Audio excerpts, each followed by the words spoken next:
मैं अपनी मनपसंद कंपनी में जॉब पाकर बहुत खुश थी। मुझे बचपन से ही पुलिस ऑफिसर बनने का शौक था। बीए के बाद मामा ने बताया कि विभाग में औरतों की सब इंस्पेक्टर की भर्ती निकली हुई है, तुम चाहो तो अप्लाई कर दो। बड़े साहब से मैं तुम्हारे लिए सिफारिश की कोशिश करूंगा। पुलिस ऑफिसर बनना तो मेरा सपना था। मुझे खुद पर भरोसा भी था। मैं एक मेहनती लड़की थी और मैं बहुत नरम दिल की लड़की थी। औरतों की जिंदगी के बारे में दर्दनाक खबरें पढ़ती तो दुखी हो जाती। सोचती थी कि आखिर कब हमारे देश की औरतों को इंसाफ मिलेगा, इनको कब जुल्म से छुटकारा मिलेगा। मैंने तो सोच लिया था, अगर मुझे पुलिस की नौकरी मिल गई तो जरूर अपने देश के लोगों के लिए हक और इंसाफ की आवाज बनूंगी। मेरी लगन सच्ची थी। तभी इच्छा पूरी हो गई। इंटरव्यू में सब इंस्पेक्टर के तौर पर मैं सेलेक्ट कर ली गई। कोर्स कंप्लीट करने के बाद मुझे अपने शहर के एक ऐसे पुलिस स्टेशन में जॉब मिली जहां पर औरत ही इंचार्ज थी। सिलसिला नया नया चला था। एक दिन मैं अपने घर के लॉन में बैठी चाय पी रही थी कि पड़ोस की कोठी से उनका माली मुझसे मिलने आया। मैं उसको अच्छी तरह जानती थी। कभी यह हमारा माली भी हुआ करता था। तब मैं 5वीं क्लास में पढ़ती थी। बेटी, तुझसे एक जरूरी काम है। हाँ हाँ कहो, मैं बोली। वो रो रो कर बोला, बेटी तेरी नौकरी पुलिस में लग गई है। मैंने सोचा तुझसे मदद के लिए आवेदन करूं। मैंने खुद तो बहुत कोशिश करके देख ली, किसी भी तरह सुनवाई नहीं हुई। बेटी, यहाँ भला हमारे जैसे गरीबों की कौन सुनता है। हाँ बाबा, कहो तो काम क्या है। मैं तुम्हारा मामला हल करने की कोशिश करूंगी। मेरा मामला बड़ा गंभीर है। मेरी बेटी अरुणिता 4 साल पहले घर से गायब हो गई थी। बहुत तलाश की, फिर भी उसका पता ना चला। अब किसी तरह पता चला है कि जिस आदमी ने उसको अगवा किया था, उसने उसे मुंबई के वेश्या बाजार में बेच दिया। मैं वहां पूछते पूछते पहुंचा। मैंने उसे बहुत ढूंढने की कोशिश की, मगर मुझे अपनी बेटी की कोई झलक देखने को न मिली और न किसी ने बताया। जरूर उन्होंने उसका नाम बदल दिया होगा। बेटी, तुम्हारे आगे हाथ जोड़ता हूं, ऊपर वाले के लिए मेरी मदद करो और मेरी बच्ची को वहां से निकलवा दो। वो बाबा जोर जोर से रोने लगे। मुझको बहुत अफसोस हुआ। भले ही ये बात मेरे बस में नहीं थी, मगर इसके बुढ़ापे और गरीबी पर तरस आ रहा था। मैंने उनसे वादा कर लिया कि हर मुमकिन कोशिश करूंगी। मेरी नई नई जॉब थी। अब इतनी हिम्मत नहीं थी कि उस बाजार में कदम रख सकूं जहां गंदगी हुस्न के ओठ में बिकती थी। मुझको उस जगह के बारे में कुछ पता भी नहीं था। बस यही सुन रखा था कि ये वो बाजार है जहां हुस्न बिकता है और जवान लड़कियों के दाम लगते हैं। मैं उस जगह जाना नहीं चाहती थी, मगर एक दिन सोचने के बाद मैंने अपने स्टेशन की डीएसपी से मदद मांगी। वो कहने लगी, मैं जानती हूँ रिपोर्ट होने के बावजूद हमारा डिपार्टमेंट कुछ नहीं करेगा, क्योंकि फरियादी एक गरीब बूढ़ा है। ऐसे लोगों की फरियादों पर कहाँ कान रखे जाते हैं। हम भी मगर अब इस बदनाम डिपार्टमेंट का एक हिस्सा है जिस पर रिश्वतखोरी का लेबल लगा हुआ है। इसलिए हमें अपने तौर पर इस केस को सुलझाने की जरूरत है। मैंने मैडम से कहा, बेशक हमको औरतों की मदद के लिए ही नौकरी दी गई है, फिर भी क्या ये बेहतर नहीं है कि अपने साथ किसी मर्द ऑफिसर को शामिल कर लिया जाए। हाँ, तुम ठीक कहती हो। एसपी साहब बहुत नरम दिल पुलिस ऑफिसर हैं। मैं उनसे बात करती हूँ। हमारी मैडम ने साहब का नंबर मिलाया और उनको इस मामले से आगाह किया। वो बोले, पहले मुझे वहां जाकर मामले की जांच कर लेने दो और केस बनाकर फाइल भिजवा दे। लड़की की फोटोज वगैरह हो तो वो भी उसके पेरेंट्स से लेकर फाइल कर दो, ताकि उस लड़की को ढूंढने में आसानी हो।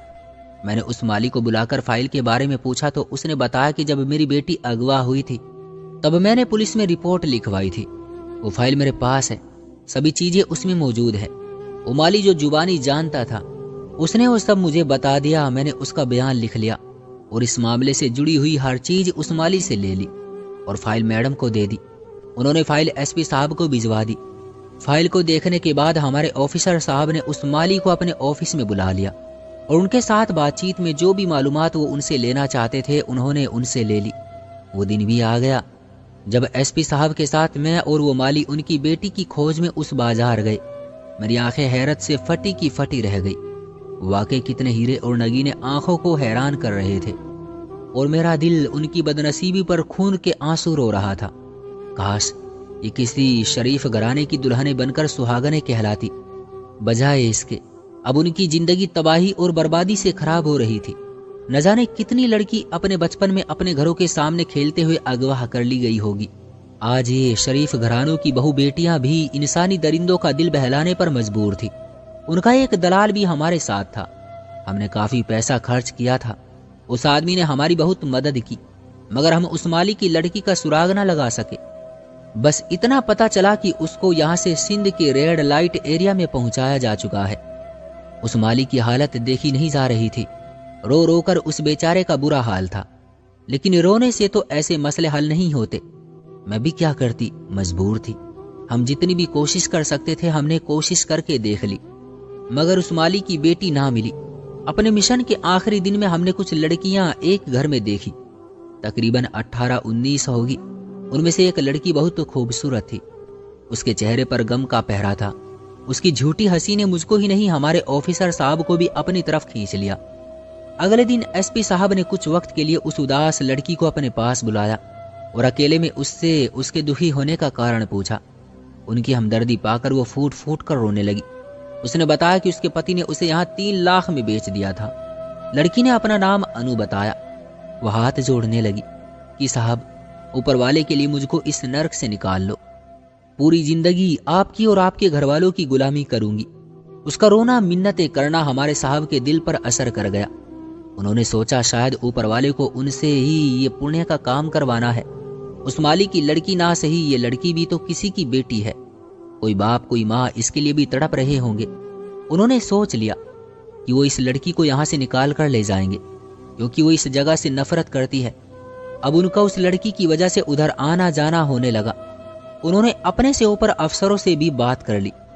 उन्होंने भी उनकी मदद करने का यकीन दिलाया। खैर, कुछ कोशिश के बाद लड़की को वहां से राजदारी से निकाल लिया गया। अब उसको कहाँ रखना था, ये एक सवाल था। अनु से उसके पेरेंट्स का पता पूछकर उनसे बात की गई।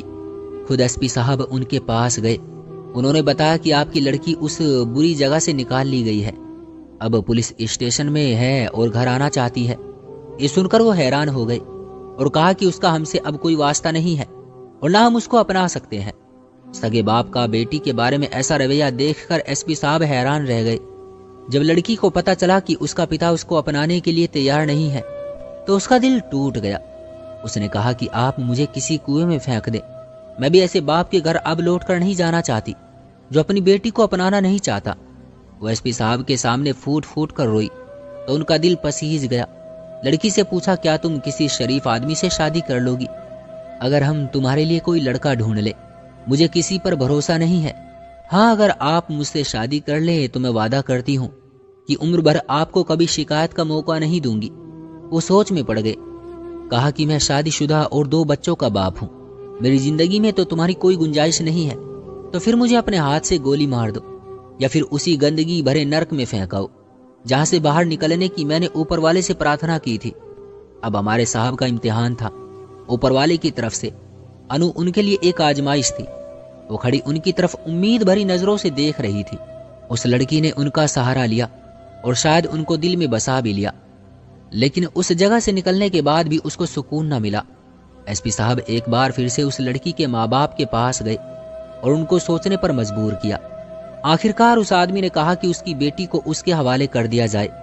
एसपी साहब ने समझा बुझाकर अनु को उसके पिता के हवाले कर दिया और कहा कि आप किसी लड़के से इसकी शादी करवा दो ताकि अपने घर में खुशी खुशी रहने लगे। अनु के पिता ने अपने दोस्त के बेटे को अनु से शादी करने के लिए तैयार कर लिया और उन्होंने एसपी साहब को फोन किया कि आप आ जाइए ताकि इस अच्छे मौके पर आप भी शामिल हो जाएं। उनको शादी में देखकर लड़की का दूल्हा आग बबूला हो गया। उसने लड़की के पिता से कहा कि यह आदमी किस तरह तुम्हारी बेटी का रखवाला बन गया है और अब शादी में भी आ पहुंचा है। मुझे इसका यहाँ आना और शादी में शामिल होना गवारा नहीं है। आखिर उसको तुम्हारी बेटी का इतना ख्याल क्यों है? मुझे दाल में कुछ काला नजर आता है। बेहतर है कि आप इस आदमी से ही अनु की शादी करवा दीजिए। एसपी साहब ने उसको समझाने की कोशिश की कि मेरा अनु से कोई संबंध नहीं है, मैं तो इंसानी हमदर्दी के तहत इसकी मदद की है। इस वक्त अनु की हालत रहम के काबिल थी। वो जीती थी न मरती थी और ऐन वक्त पर वो लड़का जो दुल्हा बनने जा रहा था उसने इस शादी से इनकार कर दिया। तब एसपी साहब ने कहा कि ठीक है, आप शरीफ लोग हैं और आपकी इज्जत पर मैं आंच नहीं आने दूंगा। उन्होंने अपने छोटे भाई से अनु की शादी करके उसको अपने घर की इज्जत बना ली। अनु अपने पति का बहुत ख्याल रखती है। मेरे भाई ने कभी भी अनु से उसके गुजरे हुए कल के बारे में उससे कोई सवाल नहीं किया और अब दोनों खुशी खुशी से अपनी जिंदगी गुजार रहे हैं। तो दोस्तों, ये थी हमारी आज की कहानी। उम्मीद करते हैं कि आपको पसंद आई होगी। आपका क्या कहना है इस कहानी के बारे में, कमेंट करके हमें ज़रूर बताएं। वीडियो को लाइक करके चैनल को सब्सक्राइब कर लीजिए और साथ में घंटी को ऑल पर सेट कर लें ताकि आने वाली वीडियो आपको तुरंत मिले। मुझे दीजिए अगली वीडियो तक इजाज़त, तब तक के लिए धन्यवाद।